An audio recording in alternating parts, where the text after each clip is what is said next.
গতকাল থেকে ভিসা পাওয়া শুরু করেছি ইনশাল্লাহ। আমি আমার যে গ্রুপে যারা আমার ভিডিও দেখে যারা আমাকে পাসপোর্ট জমা করেছেন, গতকালকে গ্রুপের মাধ্যম থেকে আমি তার 3 জনের ভিসা পেয়েছি। আজ 30শে জুলাই 2025 সাল। সংযুক্ত আরব আমিরাতের 2টা আপডেট দিব আপনাদেরকে। ভিডিওটা অত্যন্ত গুরুত্বপূর্ণ হতে চলেছে, মন দিয়ে শুনবেন।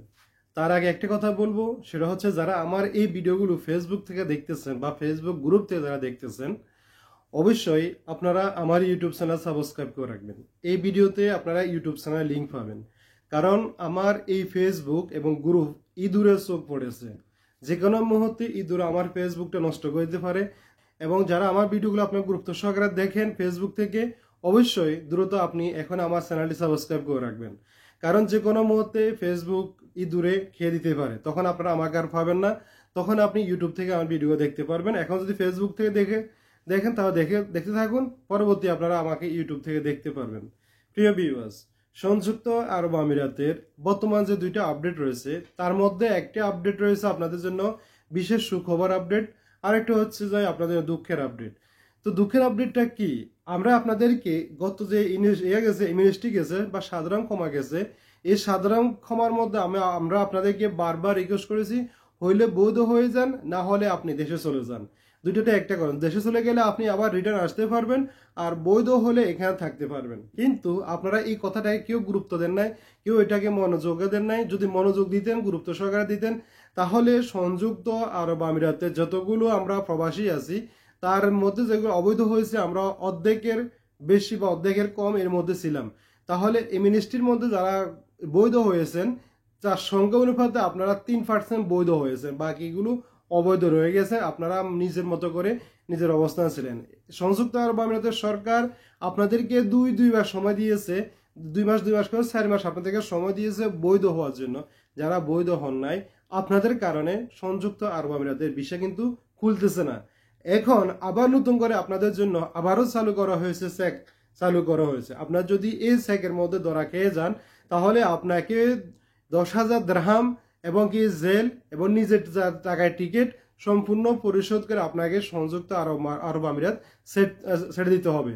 এবং আপনি সংযুক্ত আরব আমিরাতে আর টোটালি আসতে পারবেন না।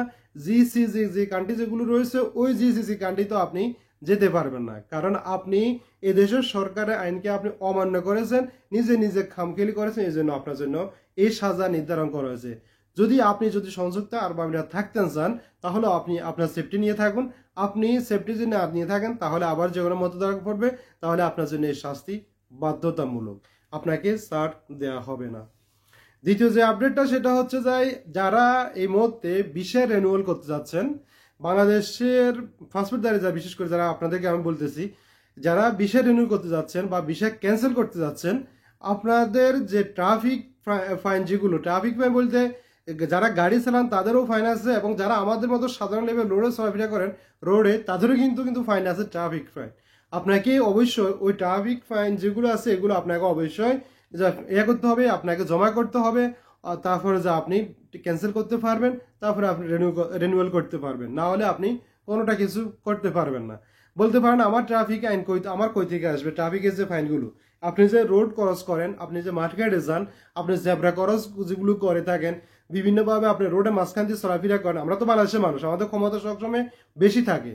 তো আপনি যে রোডের মাঝখানে চলাফেরা করেন, সিগন্যাল চলতেছে, সিগন্যালের মধ্যে আপনি চলে গেছেন, আপনার ক্ষমতা দেখে চলে গেছেন, দেখা গেছে আপনার সিগন্যাল লাল বাতি চলে, আপনি ওইটাকে ওভারটেক করে চলে গেছেন, আপনি ফলো করেন নাই, বা এইসব সংক্রান্ত যেগুলো আপনি, বা দেখা গেছে যে রোডে সাইকেল চালাইছেন, বা কোনো আপনার গাড়ির ভিতরে কোনো ড্রেস নাই বা কোনো কিছু নাই, যে কোনো কারণে আপনাকে ট্রাফিক ফাইন দিয়ে দিয়েছে, আপনাকে ওইটা আপনাকে অবশ্যই করতে হবে, জমা করতে হবে। জমা না করেন তাহলে কিন্তু আপনার বিষয় আনতে পারবেন না। এটা এই মুহূর্তে শুধু দুবাইতে চলতেছে, এবং অবশেষে দুবাই থেকে তারপর প্রত্যেকটা স্টেটে এই আইনটি কার্যকর চালু হবে। তাই আপনারা যারা আছেন, যদি আপনাদের ফাইন থাকে, আগে করেন, জমা করেন, তারপর আপনি আপনার পরবর্তী কাজে যদি অগ্রসর হতে পারেন। আর আপডেট যেটা সংযুক্ত আরব আমিরাতের, সেটা হচ্ছে যে আপনারা যারা সংযুক্ত আরব আমিরাত ইতিমধ্যে আসতে চাচ্ছেন, সেটা হচ্ছে যে বাইক রাইডার, যারা বাইক রাইডার আসার চিন্তা ভাবনা করতেছেন সংযুক্ত আরব আমিরাতে, আপনারা বাইক রাইডার হিসাবে আসতে পারবেন। আমরা বাইক রাইডারের পাসপোর্ট সংগ্রহ করতেছি, আগামী রবিবার থেকে আমরা বাইক রাইডারের পাসপোর্ট সংগ্রহ করব। আপনারা যারা বাইক রাইডার হিসেবে আসতে আছেন সংযুক্ত আরব আমিরাতে, আপনারা অতি দ্রুত যোগাযোগ করবেন। আপনারা সবার কাছে আমি আমার যে নাম্বার আছে ওই নাম্বারে যোগাযোগ করলে চলবে। হোয়াটসঅ্যাপ নাম্বার যেটা আছে ওইটা যোগাযোগ করবেন। আর যদি কারো কাছে না থেকে থাকে অবশ্যই আপনি এই ডিসক্রিপশন বক্সে কমেন্ট করবেন, কমেন্ট আমি আপনাদেরকে আমার নাম্বারটা দিয়ে দিব। আর আরেকটা যেটা হচ্ছে যারা আমাদের মাধ্যমে ট্রান্সগার্ডে যারা ইন্টারভিউ দিয়েছিলেন, আলহামদুলিল্লাহ ইতিমধ্যে আমাদের ট্রান্সগার্ডের যে বিষয়গুলো আবারও নতুন করে উঠা শুরু হয়েছে। আমরা গতকাল থেকে ভিসা পাওয়া শুরু করেছি ইনশাল্লাহ। আমি আমার যে গ্রুপে যারা আমার ভিডিও দেখে যারা আমাকে পাসপোর্ট জমা করেছেন, গতকালকে গ্রুপের মাধ্যম থেকে আমি তার 3 জনের ভিসা পেয়েছি আলহামদুলিল্লাহ। আমরা অতি দ্রুত তাদের 8 তারিখের মধ্যে আমরা ফ্লাইট করাতে সম্ভব হব। অলরেডি আজকে থেকে তারা সবাই 3 দিনে যে ট্রেনিং রয়েছে ওই ট্রেনিং এর জন্য তারা সবাই কিন্তু প্রস্তুত নিয়েছে এবং সবাই কিন্তু ট্রেনিং এর জন্য রেডি হয়ে গেছে। আর যারা ইতিমধ্যে আমাদের কাছে ট্রান্সগার্ডের জন্য পাসপোর্ট জমা করেছেন, অবশ্যই আপনাকে অপেক্ষা করতে হবে। ধীর স্তরে আপনারা সবাই কিন্তু আমাদের মাধ্যম থেকে বিষয়গুলো পাবেন। তো যারা যেখান থেকে এই মুহূর্তে ভিডিওগুলো দেখছেন, অবশ্য আপনি আমার কথাটা বুঝতে পারছেন আমি আপনাদেরকে কি বুঝতে চেয়েছিলাম।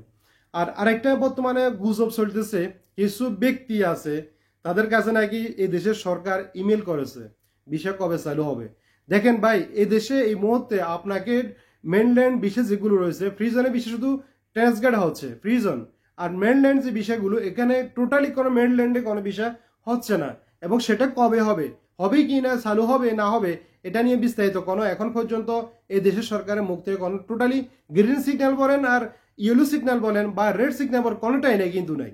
কিন্তু কিছু কিছু অসাধু ব্যক্তি আছে যারা ইউটিউবে বসে বসে আপনাদের সাথে ফাজলামি করতেছে যে ভিসা চালু হয়ে যাচ্ছে অমুক দিন সমুক দিন, এই যে এইটা ওইটা এটা ওইটা ফাজলামি করতেছে। কিন্তু সংযুক্ত আরব আমিরাতে ওইরকম কোনো কোথাও কোনো রকম ডিক্লারেশন আসে নাই যে সংযুক্ত আরব আমিরাত সরকার ভিসা আপনাকে অমুক তারিখ থেকে চালু করে দিবে।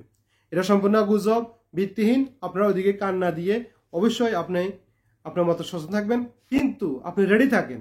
চালু হবে, কবে চালু হবে নির্দিষ্ট কোনো ডেট নেই, রেডি থাকেন। আমি আপনাদেরকে এর আগে একটা ভিডিওতে বলেছিলাম আপনাদের কি কি ডকুমেন্ট সাথে রাখতে হবে। ওই ভিডিওটার লিঙ্ক আবার ডিসক্রিপশন বক্সে পেয়ে যাবেন। আবার আজকে ভিডিও দিয়ে দিব, আপনারা ওই ভিডিও দেখে আসবেন কি কি ডকুমেন্ট আপনারা সংগ্রহ করে রাখতে হবে। এগুলো সংগ্রহ করে রাখুন, তাহলে আপনারা যে কোনো মধ্যে চালু হলে মতো প্রথম স্টার্টিংয়ে পাসপোর্ট জমা করতে পারেন। আর যারা বাইক রাইডার হিসেবে আসতে চাচ্ছেন, ফ্রিজনের বা আরটিআর যে বাইক রাইডার হিসেবে যারা আসতে চাচ্ছেন, অবশ্যই যোগাযোগ করবেন। যোগাযোগ করলে ইনশাল্লাহ আমরা আপনাদেরকে অতি দ্রুত এই বিষয়ে আপনাদেরকে দিতে পারবো এবং চাইলে আপনারা আসতে পারবেন।